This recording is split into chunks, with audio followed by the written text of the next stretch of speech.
এদিকে ফেটানো হচ্ছে বেসন, আর এখানে তেল গরম হচ্ছে, আর ঝাড়নার উপরে ওই পাতলা বেসনটা, ফেটানো বেসনটা এইভাবে হাতাতে করে ফেলে দেওয়া হচ্ছে। আর তেলের ওপরে যেগুলো পড়ছে সেগুলো হচ্ছে বোঁদে, মানে বোঁদে এখন হয়নি, বোঁদের জন্যে এগুলোকে ভাজা হচ্ছে বেশ টাইট, মানে কড়কড়ে করে যখন ভাজা হয়ে গেল তখন এদিকে রসের উপরে ফেলে দেওয়া হলো ভাজা বোঁদেগুলো। মানে রসটা কিন্তু আগে থেকেই বানানো হয়েছিল।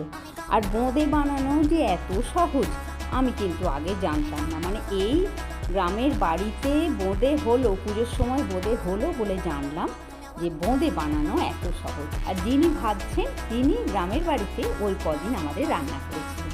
আর বোঁদে হওয়ার পরে তোমাদেরকে আর কি বলবো বন্ধুরা, সবাই মিলে একদম মারামারি করে গরম গরম বোঁদে খাওয়া হচ্ছে, খেতেও অপূর্ব সুন্দর।